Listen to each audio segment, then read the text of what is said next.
Hi there, I'm Christine Dunbar from speechmodification.com, and this is my Smart American Accent training. In this video, we'll look at how to pronounce survey, surveyor, sever, and severe. So these words are similar in terms of some similarities of pronunciation. Also, the pairs of words have different syllable stress, and so it changes the vowel sounds in the words.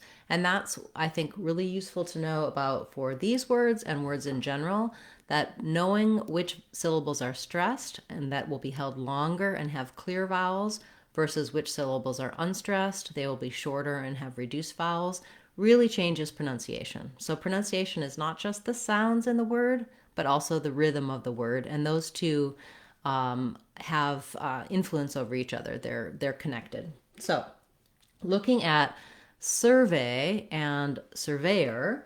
For survey as a noun, we have first syllable stress, and so this sur syllable is stressed, and it's written with UR in this word. The tense stressed vowel can be spelled with IR, UR, OR, AR, lots of different spellings. I usually write that as ER, like in person. In this case, I wrote it with IR because we do have the word sir, and many people will recognize that vowel in survey. And then we have in our second syllable, we do have a clear vowel, the diphthong A here, but it is going to be shorter than our first syllable. The interesting thing about survey is that when it's a noun, it has first syllable stress. When it's a verb, to survey something, we have the opposite. We have this same kind of pronunciation as in surveyor. So surveyor is a noun, and it goes from the verb. So the verb would be survey. So we have there the opposite of this survey noun. We have survey for the verb. So we'll talk about that here. In the verb, I would say my ve is stressed and has that long clear vowel. And then I still do have the sound in survey, in survey, the verb, or surveyor, the noun. But that is going to be short. And so that's the main difference between these two, is that it's the same sound, but in survey, I'm holding it longer. In survey, the verb, I'm holding my shorter and my ve longer. And then for surveyor, we just add another at the end. So letters OR here will say the sound, same as this first So you can see the same sounds at the beginning of surveyor. That is the same in both.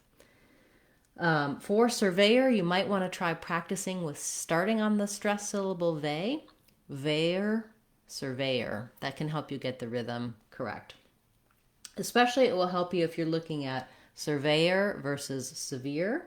You're going to want to have that veyor, those two syllables lengthened and stressed with that a diphthong. Then when we get to sever, it also has first syllable stress. Letter E in sever has the red tent vowel. And then we just have our unstressed but still tight back American R. Sever, sever. This is the same sounds that we have in a word like seven. So that might help you to think about seven, sever. Different ending syllable, of course, but that first vowel is the same as in seven. Then when we get to severe, even though we have the same letters as we have in sever, this first letter E is a vowel schwa, which sounds like It's going to be short and reduced. That's because our stress in severe is on the veer syllable.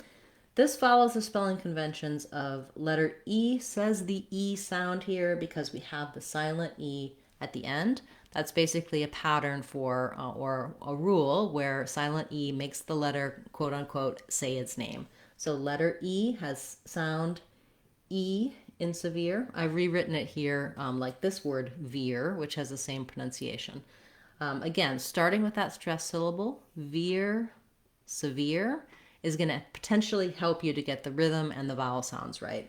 Notice that in severe, we have no R here in this first syllable, so it's a S rather than a SIR, as in surveyor. So if I'm looking at surveyor, 3 syllables with the A, surveyor, versus severe, no R in the first syllable and the ear diphthong at the end. So a lot of related words, a lot of details about syllable stress, vowel sounds, and length. Once you can say these words by themselves, don't forget trying to practice them in some phrases is going to be really useful to be able to say them smoothly and easily in your everyday speech. So I was kind of giving you some of those examples along the way. Noun, survey. I filled out a survey. We had a national survey about politics. Survey, he's going to survey the land where he'd like to build. Surveyor, the surveyor surveyed the land. Sever, we need to sever ties because it's not working out. And severe, severing ties is a pretty severe step to take. Okay, if you have a request you'd like to see me cover in this Word of the Day series, feel free to ask in the comments, leave me a request. I may have already made a video for your word, in which case I'll direct you to that video, or else I'll add your word to my list to cover in a future class. I'll be back again tomorrow with another Word of the Day class, as well as on Friday we'll have our live question and answer class. You can attend that, ask questions about pronunciation, words, patterns, American accent, anything to help you improve your overall communication and pronunciation in American English. If you haven't yet subscribed to the channel, I encourage you to do so, and then you'll see my content on your homepage. You can also use the notifications bell if you'd like to be notified when I'm live and when I'm uploading new videos. Thanks so much to those of you who have already subscribed to the channel, and especially to my channel members. I truly appreciate your support. I'm Christine Dunbar from SpeechModification.com. Remember, if you want to sound like a native speaker, you can do it. SpeechModification.com. Bye everyone. Hope to see you again soon.